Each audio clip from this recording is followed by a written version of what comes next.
Mi nombre es Ana Karen Valencia y voy a hablarles del tema de Derecho Internacional Humanitario. Primero abordaremos el concepto. El derecho internacional humanitario también se le conoce como el derecho de guerra.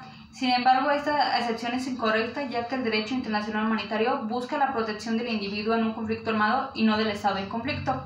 Es decir, busca mitigar el sufrimiento humano causado por la guerra e impedir que las partes actúen con métodos y medios de guerra lesivos.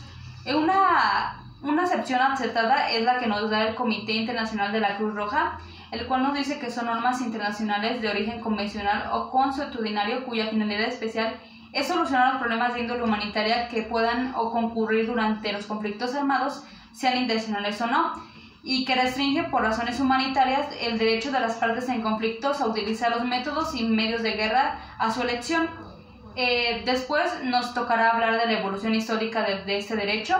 Tenemos como primer antecedente las guerras de la Europa feudal, donde se elaboraron códigos de conducta en los que se preveía la protección de soldados mercenarios cuando los príncipes feudales fueran incapaces de protegerse a sí mismos. Un segundo acercamiento lo tenemos con el jurista español Francisco de Vitoria, el cual desarrolla dos doctrinas, las cuales son la base del derecho internacional humanitario. Son el derecho natural común y el derecho a la guerra justa. Él decía que no es lícito matar en forma intencionada a los inocentes, pero que era lícito matar la muerte no intencionada de personas inocentes cuando no había otro modo de ejecutarse la guerra. Hugo Grotius, jurista holandés, nos limita el ejercicio de la acción bélica distinguiendo entre guerras justas e injustas. Sin embargo, ante una imposibilidad práctica de distinguir qué guerra era justa y qué guerra era injusta, se adopta el concepto de neutralidad. Bajo este concepto, los beligerantes son igualmente libres o responsables por culpa de la guerra, de lo que se haya ocasionada, pero que un tratado de paz puede llegar a ser la solución a una injuria. Sin embargo, nos encontraremos después con el panorama que ocurre durante Estados Unidos, con las guerras civiles entre los estados del sur y del norte, donde el presidente Abraham Lincoln elabora el Código de Lieber, en el cual se prescriben reglas de trato a los prisioneros de guerra y de la población civil en territorios ocupados para que con esto se aminoren las prácticas inhumanas durante la guerra, tanto terrestre como naval. La importancia de este código radica es que fue el modelo seguido por el Convenio de Ginebra, la Declaración de Bruselas y las Convenciones de la Haya de 1899. Para hablar del proceso de codificación de este derecho internacional humanitario, tenemos que hacer mención a la figura de San Nicolás II de Rusia, el cual convoca las primeras dos conferencias de la paz de la Haya. Cercano a él tenemos al jurista ruso de Martins, quien es el autor del preámbulo de la Convención concerniente a las leyes y usos de la guerra terrestre. Este preámbulo se considera una tentativa de conciliar las exigencias militares con la humanidad indispensable en tiempos de guerra.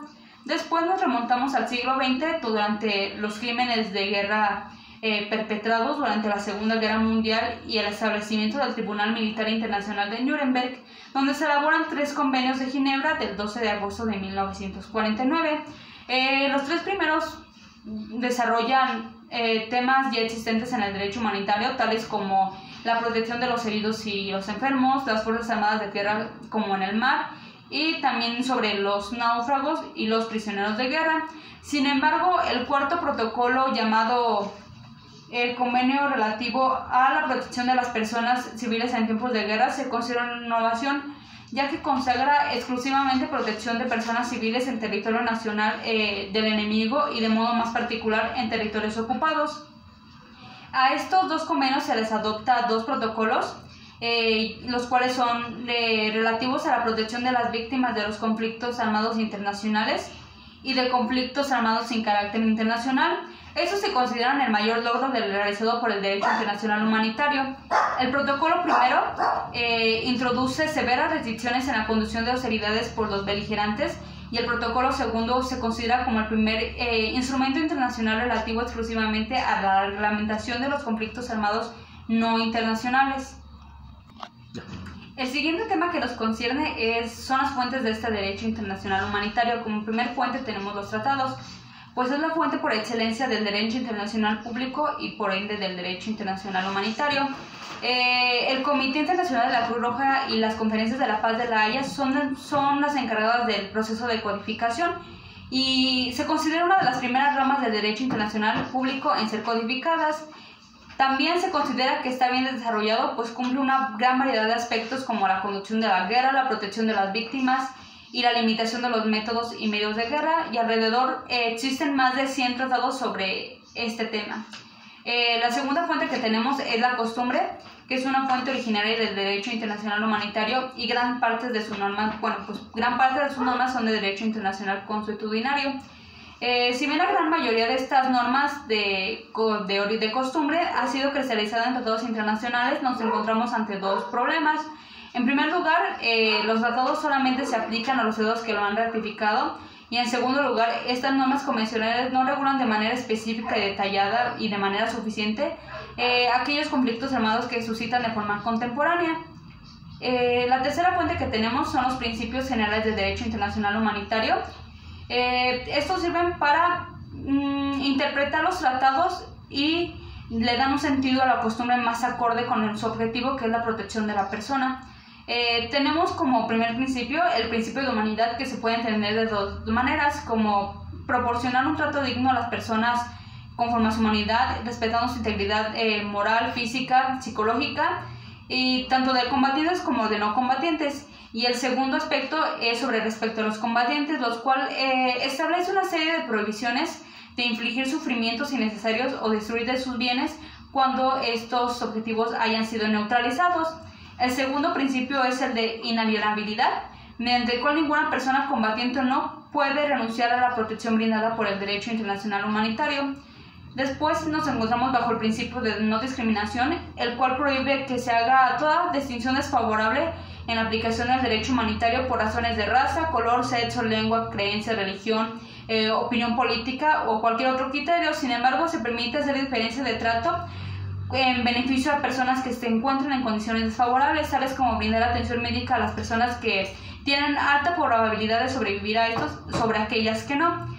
El principio de distinción consiste en diferenciar entre civiles y combatientes, así como bienes de carácter civil y militar, y en caso de duda prevalecerá que todo esto se considera de carácter civil.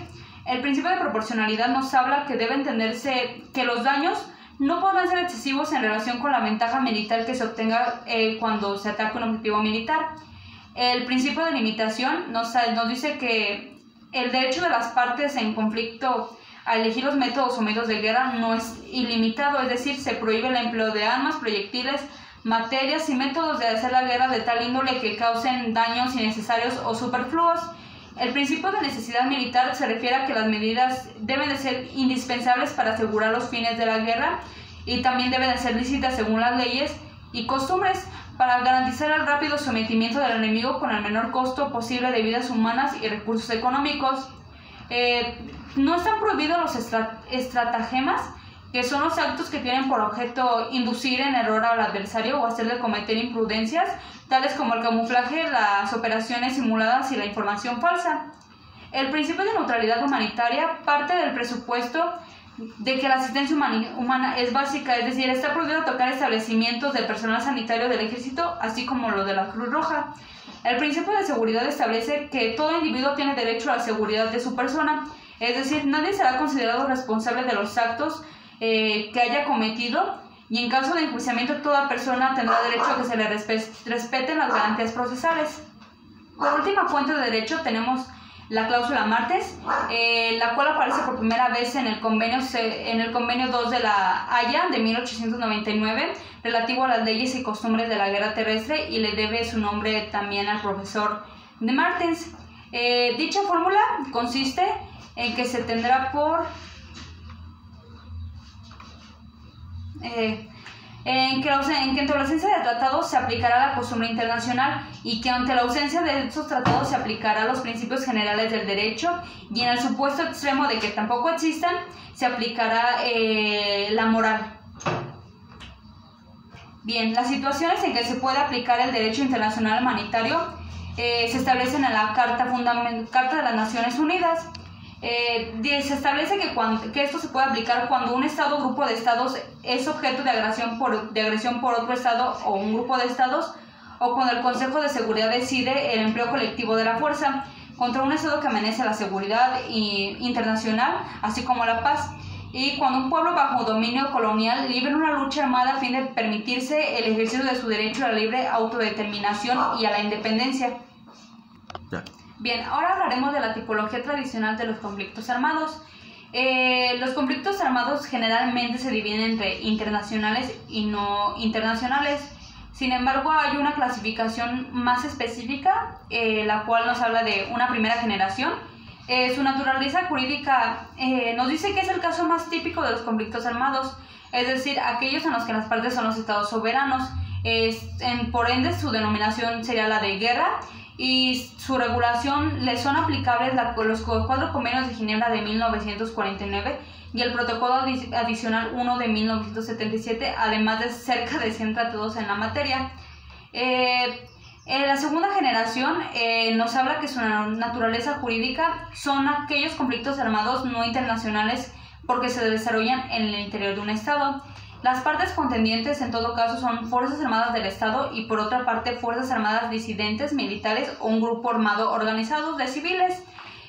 Por ende, su denominación sería la de golpes de estados o guerras civiles, y su regulación encontramos que para este tipo de conflictos es aplicable el artículo 3 común a los convenios de Ginebra y el protocolo adicional 2 a dichos convenios. La tercera generación son de naturaleza jurídica, son los conflictos armados no internacionales, donde su importancia radica en que las partes contendientes, ambas, son grupos armados organizados. Son luchas que se realizan entre un grupo armado organizado y otro grupo armado organizado, sin la presencia efectiva del Estado en cuyo territorio se realiza. En virtud de que nos encontramos ante la ausencia o presencia o intervención del Estado, a este tipo de conflictos se le denomina conflictos desestructurados. Su regulación también se le es aplicable el artículo 3 común a los convenios de Ginebra, a diferencia de las guerras, que se les aplica sin instrumentos aplicables. Bien, el siguiente tema que abordaríamos son los medios de combate. De acuerdo a los principios, se establece que las partes de conflictos carecen de un derecho limitado en cuanto a la elección del medio y método para dañar al enemigo. Establece que en todo conflicto armado el derecho de las partes en conflicto a elegir los métodos o medios de hacer la guerra no es ilimitado. Por tanto, queda prohibido el empleo de armas, proyectiles, materias y métodos de hacer la guerra de tal índole que causen males superfluos o innecesarios, así como que también queda prohibido el empleo de métodos o medios que hagan la guerra en los cuales se hagan daños extensos, duraderos y graves para el medio ambiente natural. Acerca de quién revisa este control de cumplimiento, tenemos los medios de autocontrol, en el cual las autoridades militares de las partes en conflicto son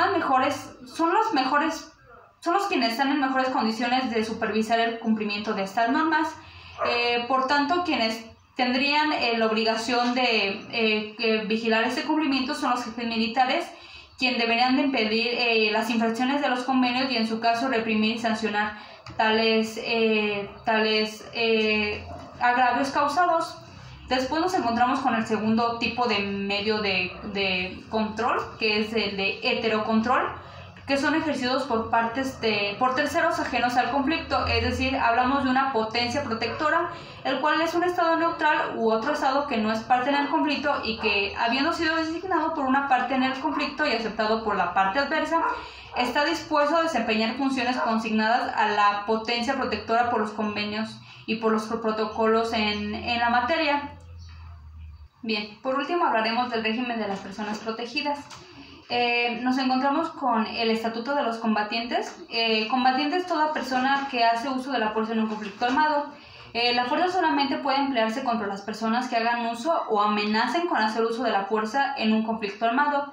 La figura del combatiente es una figura exclusiva en los conflictos armados internacionales y tiene diversas categorías establecidas en el artículo 4, apartado A del convenio relativo al trato debido de los prisioneros de guerra, que es el convenio 3. También nos encontramos con los prisioneros de guerra.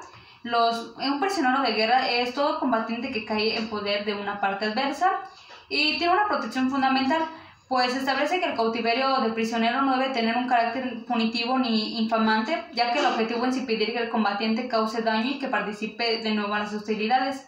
También se establece que deben ser tratados humanamente, y así que están prohibidas medidas de represalia contra los prisioneros, y la potencia detentadora es responsable del trato que los prisioneros reciban por parte de sus agentes.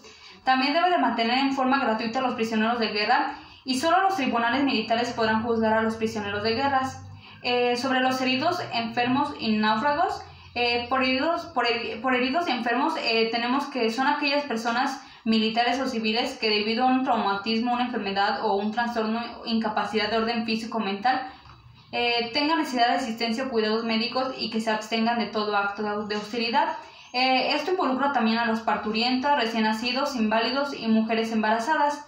Por náufragos se entiende a las personas militares o civiles que se encuentren en situación de peligro en el mar o en otras aguas a consecuencia de un infortunio que les afecte o que afecte a la nave o aeronave que la transportaba y que se abstenga de todo acto de hostilidad. Los principios elementales de su protección consisten en la no discriminación y que el asesinato, la tortura, mutilaciones físicas, experimentos biológicos o abandonos están prohibidos. Tienen los derechos de los heridos, enfermos y náufragos son también inalienables, y de acuerdo al principio de estabilidad no se puede cambiar la finalidad de las unidades o el material o los transportes sanitarios que hayan pasado a manos de las partes adversas en función del derecho de guerra. También es importante la identificación de estas unidades, así como de su material o transporte sanitario, ya que son obligatorias porque tienen el fin de asegurar a las personas protegidas por ellos. Tenemos a la población civil, que en principio los ataques en un conflicto armado no deben dirigirse contra la población civil, puesto que estas personas civiles no participan en las hostilidades. Su protección consiste en que se debe respetar a su persona, su honor, su familia, sus creencias, sus costumbres. No podrá ejercerse coacción de alguna índole física o moral. Ninguna persona protegida será castigada por infracciones que no hayan cometido, y que se prohíbe también así los castigos colectivos, las represalias, el saqueo y la toma de rehenes. También así como que podrán recibir socorro y asistencia médica necesaria.